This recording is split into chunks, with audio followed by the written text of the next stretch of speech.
que pues yo los entiendo. Pero pues bueno, tratamos de que pues se vean los temas un poquito más rápido, que sean un poquito más entendibles. No me gusta de que estén con dudas.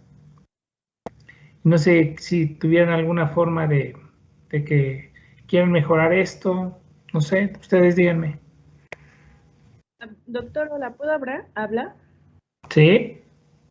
Bueno, habíamos comentado los compañeros que quizá para no, pues para no exponer nosotros, porque la verdad muchos dicen que algunos pues no sabemos exponer, que no tenemos idea de los temas, que la verdad luego se van a sentir perdidos y que ahorita vamos muy bien con usted y que nos gusta mucho cómo nos dan los temas, que si no hay posibilidad de que una de dos, o pueda usted grabarnos las clases y nosotros las veamos para que podamos pues repetir los temas o investigar más o buscar los puntos que no nos queden claros.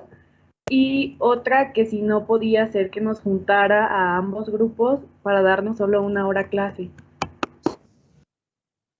De grabar, pues quedaría lo mismo. De grabar la clase no podría yo porque es el problema del tiempo. Más que nada es por cuestiones de tiempo. No, bueno, con respecto a juntar los dos grupos, no sé, pues lo podía yo hacer, juntarlos los dos, pero no entiendo, no sé si la plataforma me lo permita, porque son aproximadamente 150 alumnos. Entonces no son poquitos, son un poquito. Ajá, Entonces, viendo Sí si es puede. posible. en una plataforma, en esta,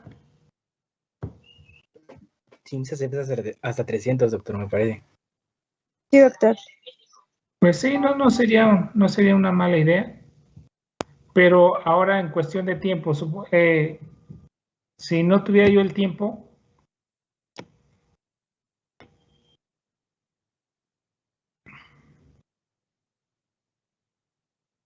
porque a lo mejor se complementaría un poco nada más que expusieran lo más elemental de lo que es definiciones, conceptos, clasificaciones, manejo, el caso clínico y complementamos todos.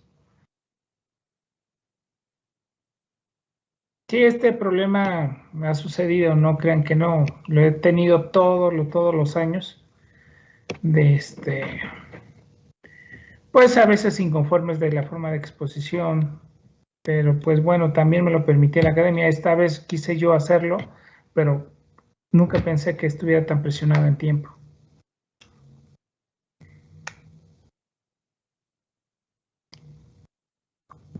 Pues doctor, en caso de que usted no pudiese darnos la clase, podría ser que nosotros pues igual tengamos preparado nuestro tema y pues básicamente para no Lo, dejar sin ese lo que, rubro, presentarlo nosotros y únicamente pues darle las dudas al día siguiente.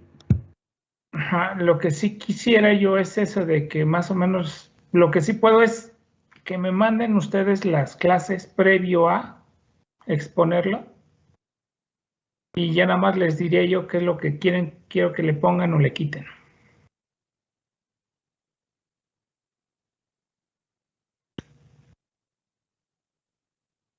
Que me las mandaran, no sé, con unos 3, 4 días antes para leerlas. ¿Sí? ¿Sería su correo institucional a este correo, doctor? Sí, ¿Se le envió? correo. Ok. Ajá. Y seguiríamos la lista de exposición de temas como se les dio Meli. Sí, doctor, está bien, entonces nos juntaríamos los dos grupos.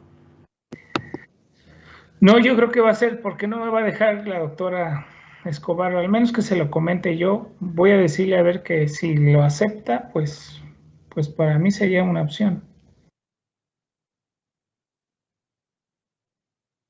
O no podemos usar otra plataforma que no sea aquí, por ejemplo, Zoom. No sé, casi no la he utilizado esa plataforma. Investiguen, ¿no? Y si saben, pues lo podemos juntar. Pues nosotros podemos hacer la sesión, doctor, y ahora solo le mandamos el link y usted entra. Órale, me parece bien. Sí, doctor, ya nada más. Coméntenselo a Meli.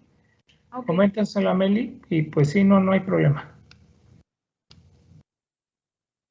Pero Gracias. aquí la exposición en este caso sería de 4 elementos por tema para que alcancen, o sea, 4 alumnos el tema, que la preparen. Sí, doctor, está bien. Para que Ella ok. nos dice qué hora puede o si se cambia el horario. Igual si es en la noche, pues nos dice. No los complico yo más noche. No, Doc. No, de Bueno, hecho, yo lo que yo está quiero es que sea lo más idóneo para ustedes, vaya. Bueno, es que no sé mis demás compañeros, pero en lo personal yo prefiero que usted nos dé la clase y entender bien el tema, al menos de mi parte, sin importar la hora, ya sea en la mañana o en la noche, a que me quede dudas y no domine el tema. Pero lo estaría yo viendo como 4 días antes el tema que van a exponer. Obviamente estaría yo en las clases. Voy a tratar de estar. doctor, y bueno, yo le puedo preguntar esto, en caso de que, bueno, si no puede, porque obviamente es parte del tiempo de que usted no puede, o que nosotros a veces no podamos todo eso, que sí tratamos de estar, pero bueno, no podría haber un día de, como usted decía, de lo de los casos clínicos, un día de repaso, donde para que así nos complemente con lo que nos las fallas, porque yo como alumna yo sé que tengo fallas a la hora de exponer. Yo no tengo o sea, procuro cubrirlas porque me gusta darlas, pero, o sea, dar las clases lo mejor posible, pero sé que muchos de nuestros compañeros y yo, o sea, tenemos fallas, por así decirlo. ¿Sería una opción complementarla? Sí. Platiquen, comenten entre ustedes y me dicen. ¿Vale? ¿Alguien me quiere recordar qué es lo que vimos la clase pasada, por favor?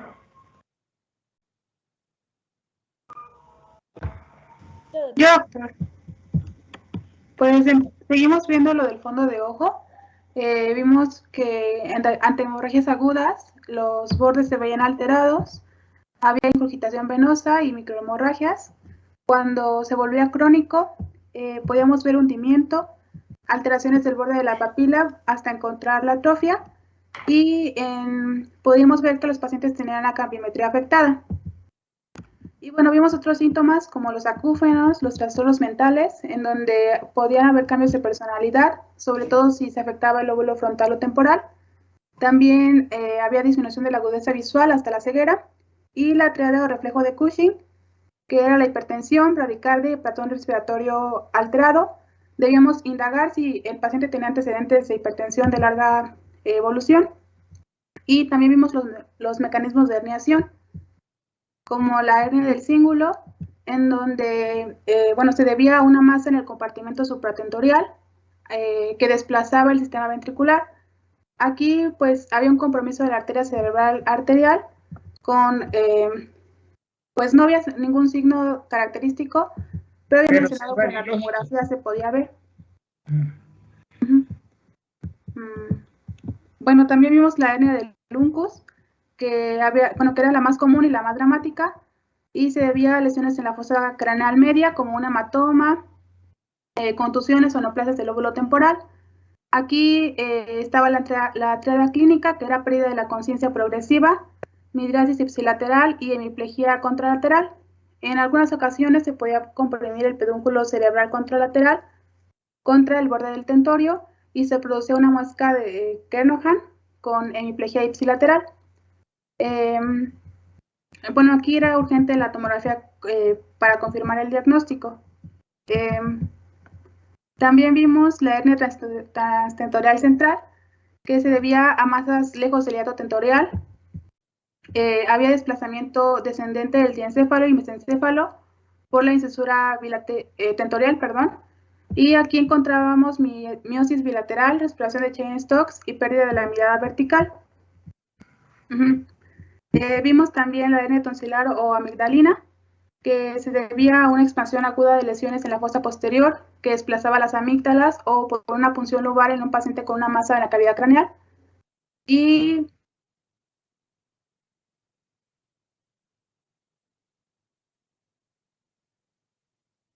Normalmente puede ser por una hemorragia de fosa posterior y en este caso Algunas veces cuando hacen una descompresión con una punción subaracnoidea también puede generar ese mecanismo de herniación. Y tenemos la otra, la desviación transtectorial ascendente. Siempre es, o la mayoría de las veces, es de forma iatrogénica o cuando sobrepasa lo que es la fosa posterior, aumenta la presión y es superior a la de la región supratentorial. ¿Ok? ¿Qué más?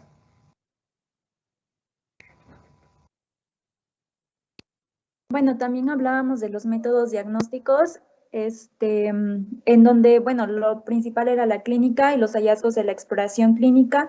También nos decía que el catéter arterial y medir la presión de perfusión cerebral, pero lo más efectivo era monitorar la presión intracraneal a través de la colocación de sensores intracerebrales, que pues es lo más efectivo y algo que nos puede ayudar para localizar realmente la lesión y ver qué es lo que nos está provocando toda la sintomatología, pues serían los métodos imaginológicos como la TAC y la resonancia magnética. La resonancia magnética pues sería como lo más eficaz, pero debido a que no se encuentran en todos los centros hospitalarios, pues la TAC es lo que está más a nuestro alcance, o sea, es más práctica y aparte pues más barato.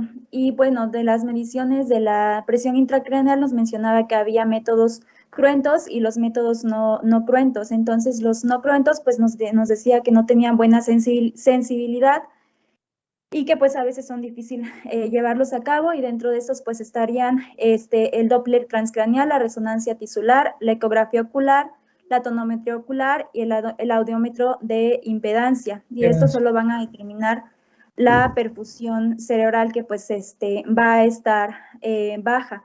Y ya dentro de otros métodos pues son los sensores colocados a través del cerebro, que pueden ser a nivel intraventricular, intraparenquimatoso, subdural o epidural, y algo que nos puede servir también es la oximetría venosa yugular y la línea arterial, que pues son los efectivos para determinar la presión arterial media. Aunque bueno, estos como son un poco invasivos, pues se asocian a infecciones del tejido cerebral y a sangrados. Y pues también nos menciona... Mejor de todos, ¿cuál es el estándar? Los sensores de presión intracraneal.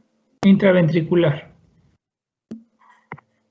¿Alguien me quiere hablar acerca de cómo hacemos el registro de la presión intracraneal a través de esos sensores? Yo, doctor, pues nos mencionaba usted que una vez ya colocados los sensores, los llevábamos a la máquina de registro, y en el paciente normal se iban a presentar 3 ondas. La primera onda era la más alta, y esa era la onda de percusión, que estaba relacionada con la presión sistólica. Después venía un descenso y después se presentaba la onda tidal. Esta estaba relacionada con la presión intracerebral. Después volvía a hacer un descenso y luego se presentaba la otra onda, que era la dicrótica. Esta estaba relacionada con la presión de tipo diastólica.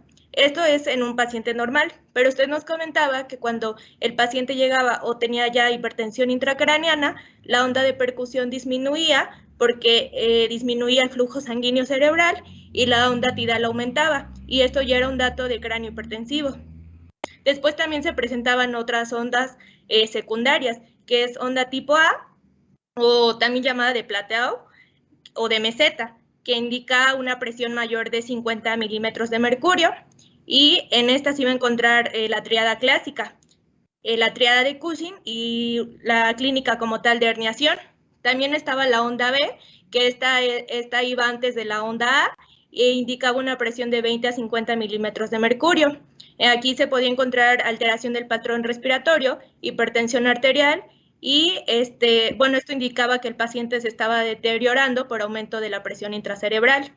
Y ya la onda de tipo C, también llamada ondas de Traube-Herring-Meyer, relacionadas al ritmo cardíaco, y se encontraban en la meseta de las ondas de tipo A. Ok. ¿Qué más vimos?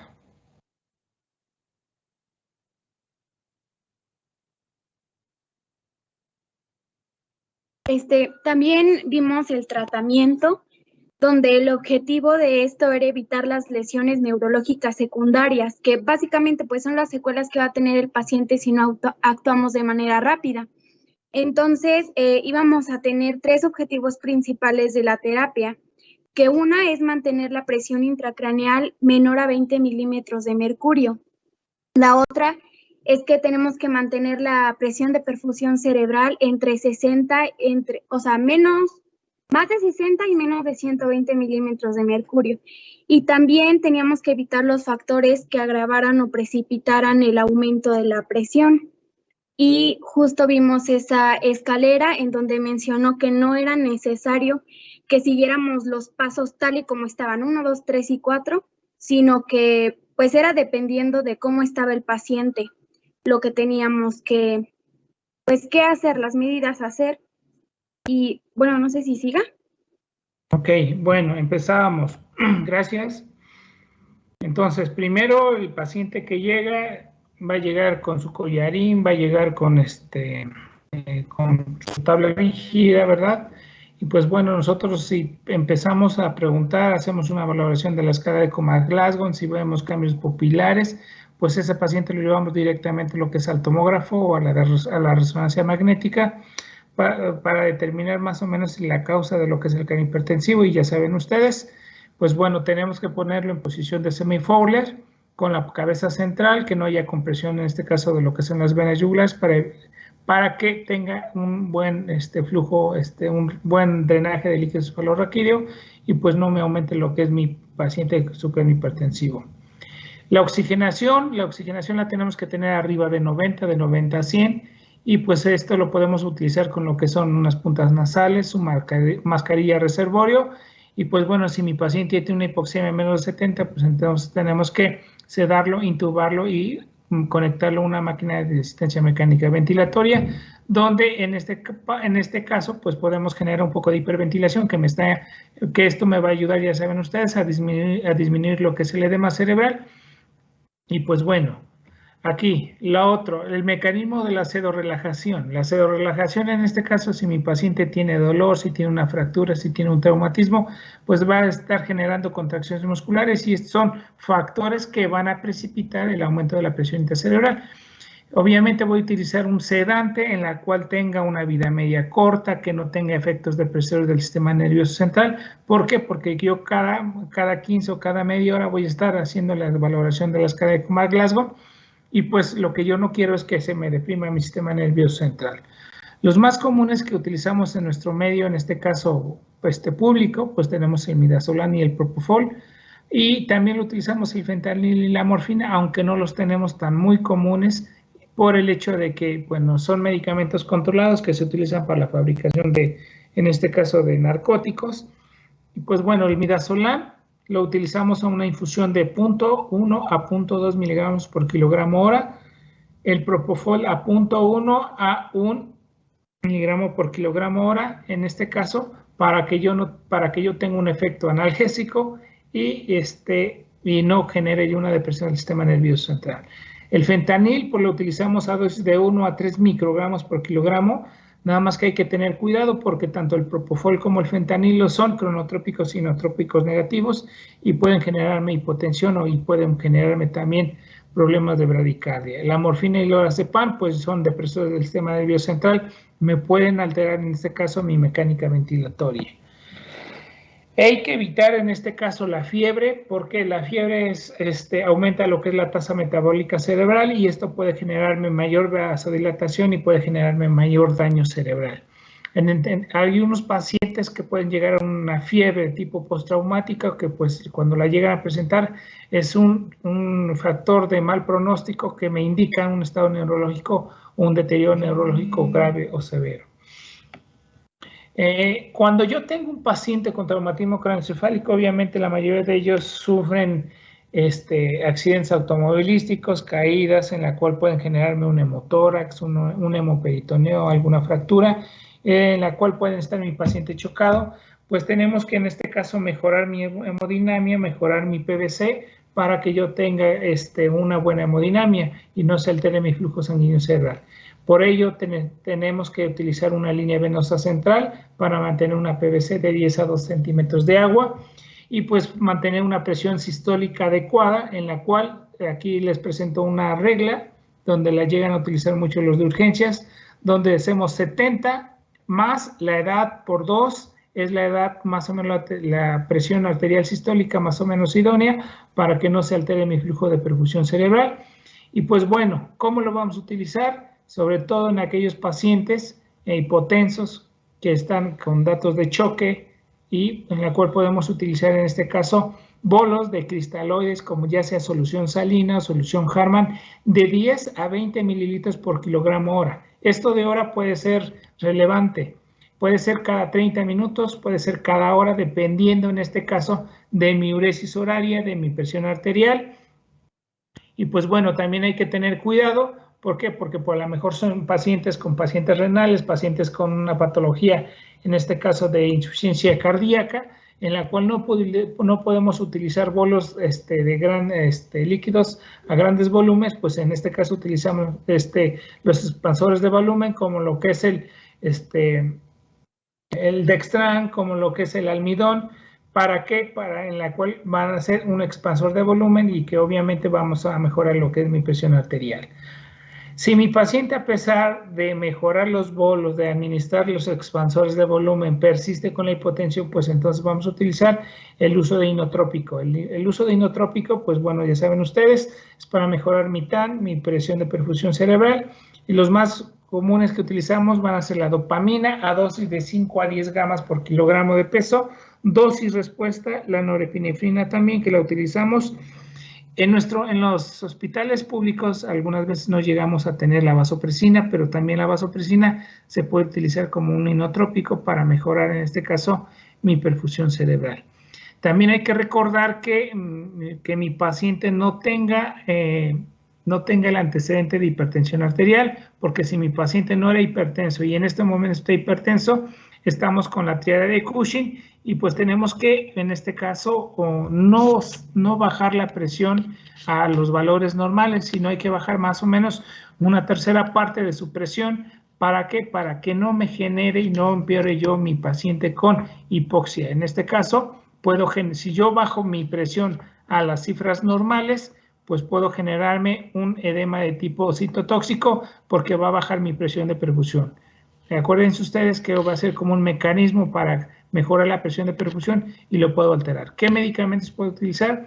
Podemos utilizar el nimodipino, los betabloqueadores, con el fin de generar esa vasodilatación. Ahora nos vamos con los agentes osmóticos. Los agentes osmóticos, pues utilizamos el manitol. El manitol, la mayor parte de los hospitales lo tienen. Las soluciones hipertónicas al 3%, solamente los centros hospitalarios que manejan TCE lo llegan a tener. En nuestro medio casi no, siempre lo van a tratar de hacer, de preparar, ya sea enfermería o ya sea en los médicos. ¿De qué forma? Y bueno, ahorita les voy a decir, es frecuente utilizarlo en el edema de tipo vasogénico. ¿Cuál es la función? Deshidratar, de disminuir el agua que le encontramos a nivel intracerebral. ¿Cómo lo vamos a administrar? A una dosis de 0.75 a 1 gramo por kilogramo de peso. Esto lo podemos pasar aproximadamente en 30 o 1 hora, un bolo inicial, y seguido con una dosis de mantenimiento de 0.25 a 0.5 gramos por kilogramo cada 6 o cada 8 horas, dependiendo la dosis respuesta. Ahora, como lo voy a deshidratar, hay que tomar en cuenta no administrar el manitol en caso de que tenga yo una osmolaridad menor de 300 miliosmoles. Y hay que tener cuidado sobre todo en los efectos secundarios del manitol, porque puedo generar hipocalcemia e hipoclonemia. Y esto obviamente puede empeorar mi paciente con mi control electrolítico. La terapia hiperosmolar como tal es la función deshidratar, ¿sí?, el cerebro, y al pasar este tipo de sustancias obviamente la osmolaridad me va a bajar, entonces tengo que tener mucho cuidado con esto. La función es disminuir mi presión intracerebral, pero me puede generar un poco de expansión del plasma. El suero hipertónico lo utilizamos en los dos tipos de edema, tanto vasogénico como de tipo citotóxico, en pacientes con cráneo hipertensivo. ¿Cuál es su función? Como lo mismo de que es un suero hipertónico, le estamos metiendo sodio, va a generar arrastre del intracelular al intersticio y del intersticio al intravascular. Entonces va a pasar líquido intravascular y me va a servir como un expansor de volumen. Entonces, va a aumentar la osmolaridad del plasma porque le estoy administrando cloro intravascular. Entonces hay que tener cuidado de no aumentar una osmolaridad. Evitar el aumento, en este caso, me va a disminuir el aporte de requerimiento hídrico porque me va a servir como un expansor intravascular y pues obviamente tiene un efecto vasodilatador dependiendo de la osmolaridad. Este es un esquema tan simple y sencillo donde yo tengo a mi paciente con cráneo hipertensivo donde tiene mucha agua, ¿verdad? ¿Qué es lo que va a hacer? Bueno, aquí tiene su concentración de sodio 135 y aquí le voy a administrar un suero hipertónico donde le voy a meter grandes concentraciones de sodio. Y pues bueno, ¿qué es lo que va a hacer? El efecto de osmosis de menor concentración al de mayor concentración para tratar de arrastrar esa cantidad de líquido. Entonces, hay que tener cuidado y pues bueno, ¿cómo vamos a preparar mi suero hipertónico al 3%? Pues bueno, primero vamos a utilizar volúmenes de 5 a 10 mililitros por cada kilogramo. ¿Y esto cómo lo vamos a calcular? Bueno, una vez que ya hicimos el cálculo, la dosis de infusión es de 0.1 a 1 mililitro por kilogramo en 1 hora aproximadamente. Esto va a depender también de la dosis respuesta. ¿Cuándo voy a utilizar, por ejemplo, 10 mililitros? En aquellos pacientes que tengo a lo mejor una hipertensión intracraneana mayores de 40. En aquellos que tienen, ¿cuándo utilizo 5? Pues en aquellos pacientes que tengo a lo mejor cráneo hipertensivo pues de forma moderada, donde puedo utilizar pequeños volúmenes. Entonces se hace multiplicar el volumen que yo necesito, ya sea 5 o 10, por el peso, y el total me da la cantidad de líquido de suero hipertónico. El resultado de la cantidad de suero hipertónico al 3% lo voy a dividir en sextos. Y pues bueno, en nuestro medio tengo yo la mayor parte de las veces cloruro de sodio al 17.7% y tengo cloruro de sodio al 0.9, que es la solución fisiológica normal.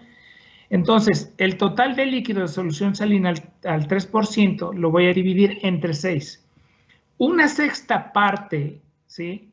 Le voy a poner solución salina al 17.7%.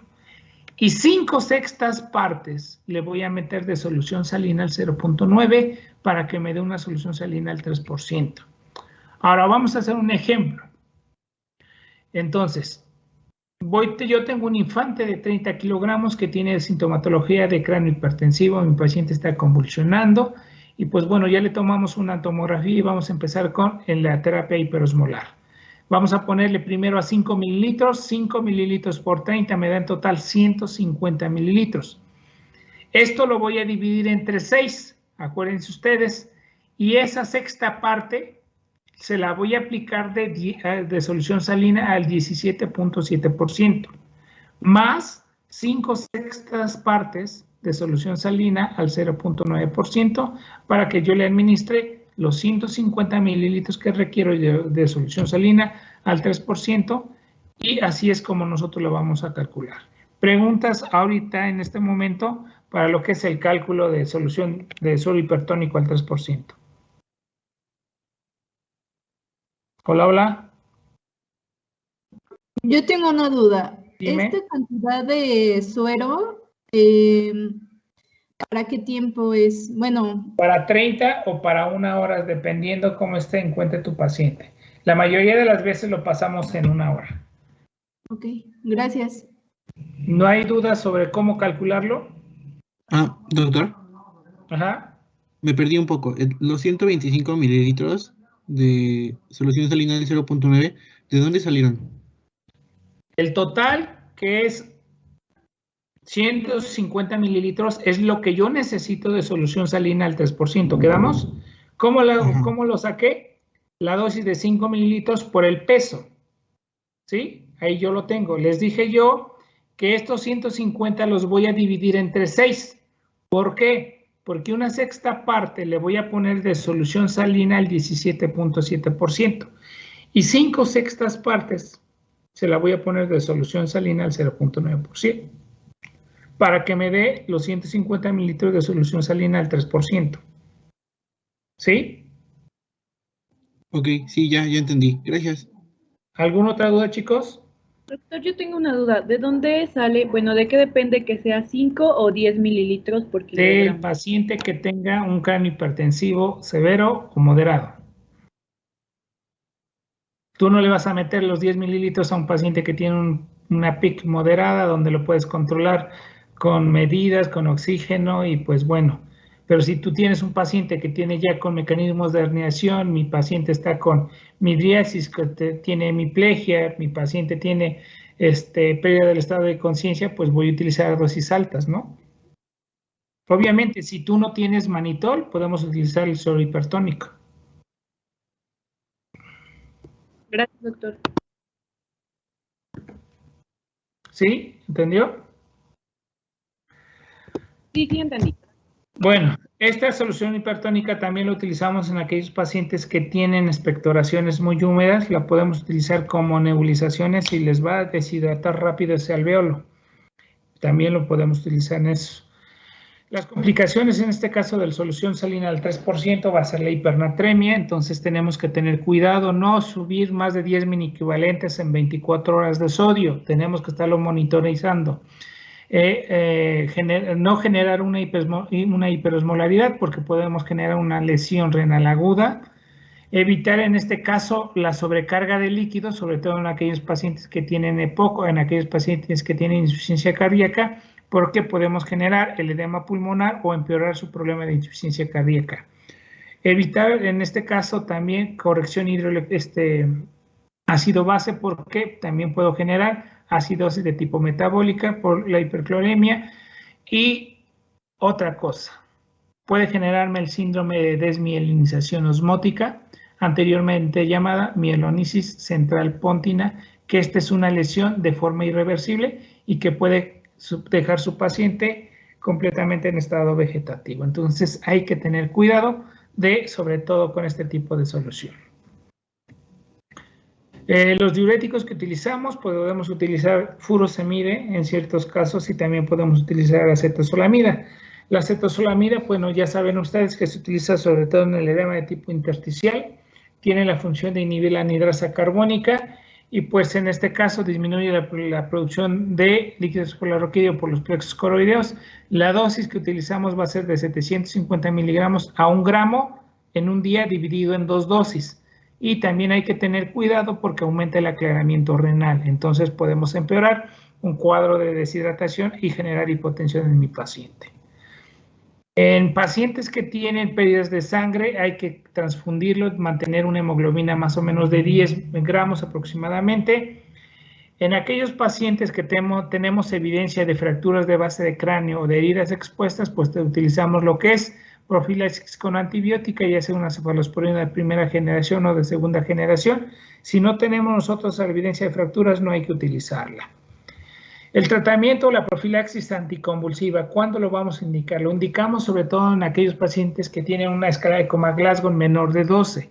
Lo utilizamos como profilaxis. ¿Esto qué quiere decir? Me está indicando que mi paciente ya presenta algún daño neurológico y pues bueno, voy a prevenirlo para evitarme una crisis convulsiva, porque va a aumentar el mioclono, va a generar aumento de mi PIC. Acuérdense ustedes que en este caso las crisis convulsivas pueden empeorar y es un factor que puede aumentar mi PIC.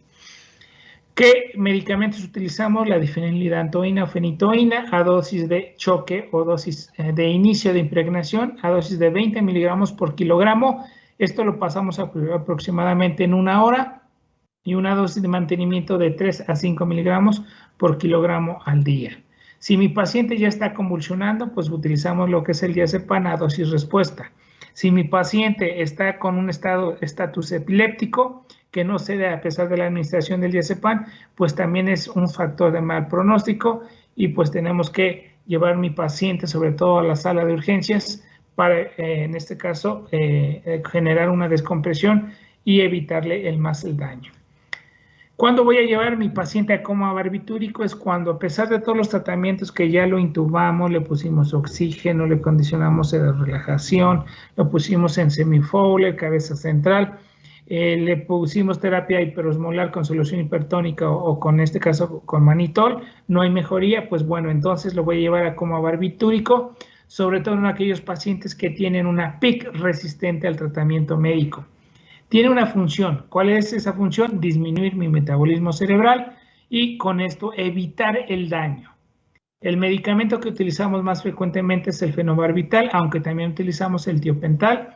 ¿A qué dosis? Tenemos una dosis de inicio de choque que es de 5 a 10 miligramos por kilogramo de peso y una dosis de mantenimiento de 1 a 2 miligramos por kilogramo hora, más o menos por 3 días. Aquí, ¿por qué 3 días? Es lo mínimo que podemos empezar a dar, pero esto también lo podemos llevar aproximadamente de 7 a 10 días, dependiendo la dosis respuesta y dependiendo mis tomografías de control para ver si ya disminuyó el edema cerebral y disminuyó mi presión intercerebral. Entonces va a depender, el tratamiento va a depender de la evolución que tenga su paciente. Pues obviamente los barbitúricos me van a reducir el flujo sanguíneo cerebral, disminuyen su metabolismo, disminuyen sobre todo el edema de tipo vasogénico, estabilizan las membranas lisosómicas, pero tienen efectos secundarios igual, inotrópico y cronotrópico negativo. Entonces, ¿qué quiere decir? Que me van a generar hipotensión y depresión miocárdica. Los más comunes que utilizamos el fenobarbital y el tiopental, que ya les había yo dicho. El uso de esteroides. El uso de esteroides, acuérdense ustedes que es muy contradictorio, en la cual solamente está indicado en el edema de tipo vasogénico. Y pues bueno, hay que tener cuidado por las hiperglicemias. Si mi paciente tiene un TSE, está con respuesta inflamatoria sistémica, voy a empeorar la hiperglicemia, entonces tenemos que tener un control de la glicemia para la administración del esteroide. El otro efecto a largo plazo es la inmunosupresión, entonces tenemos que tener mucho cuidado con él. La dosis de la dexametasona es de 0.5 a 1 miligramo por kilogramo día. Corrección electrolítica, pues tenemos que llevarlo a casi los valores normales, tanto de cloro, tanto de sodio, tanto de lo que es calcio, magnesio, para que yo no tenga alteraciones en este caso, sobre todo neurológicos, mantener los niveles de azúcar lo más normales que más se puedan. Y pues bueno, la hiperventilación, ya saben ustedes que obviamente en aquel paciente que tiene hipoxemia, en la cual lo utilizamos también para disminuir el edema cerebral, pues los llevamos a la hiperventilación. Ahora, el tratamiento quirúrgico. El tratamiento quirúrgico es nuestra última elección. Sabemos que mi paciente ya se está herniando, ya utilicé todo como barbitúrico, hipotensión, el uso de manitol, el uso de diuréticos y mi paciente no mejora, entonces podemos utilizar la cranectomía descompresiva. Obviamente lleva su riesgo. ¿Cuáles son sus riesgos? En este caso, la protrusión del tejido cerebral y la otra es la infección del tejido cerebral. La derivación ventrículo-peritoneal también se utiliza, nada más que hay que tener cuidado porque podemos generar una herniación transsectorial ascendente. La otra es la punción subaracnoidea lumbar descompresiva, pero también el riesgo es de una herniación amigdalina. Entonces, tenemos que tener mucho cuidado sobre todo. El pronóstico va a ser reservado de acuerdo a la etiología y pues va a ser reservado dependiendo del tratamiento que nosotros instauremos.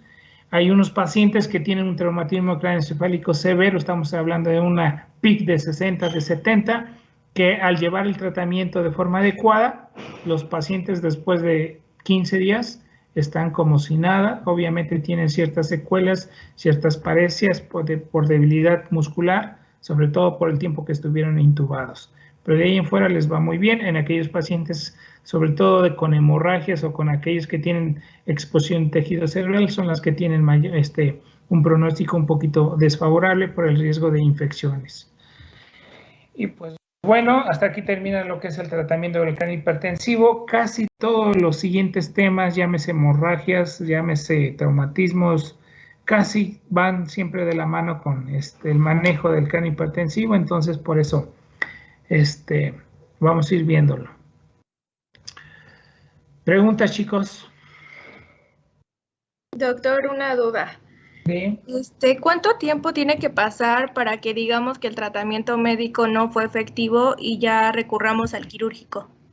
Cada 48 horas tenemos que estar tomando una tomografía de control para ver la evolución y el aspecto radiológico de mi tejido cerebral.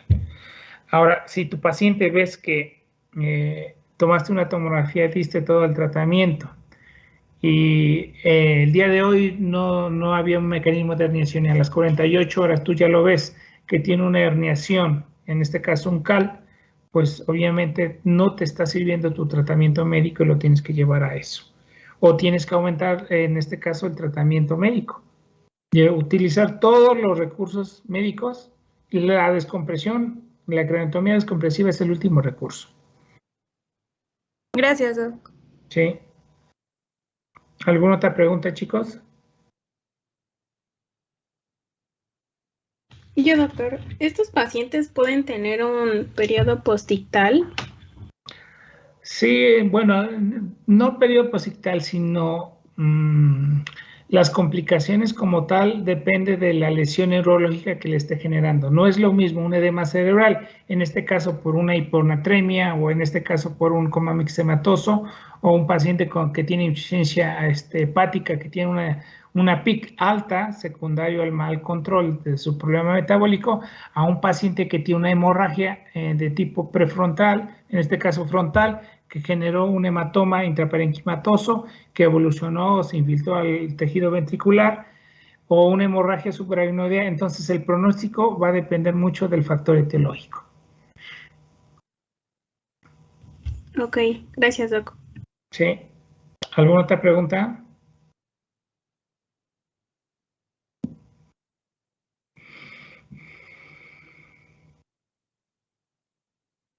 ¿No? Bueno, mañana empezamos con escala de Coma-Glasgow, por favor. Y nos vemos el día de mañana.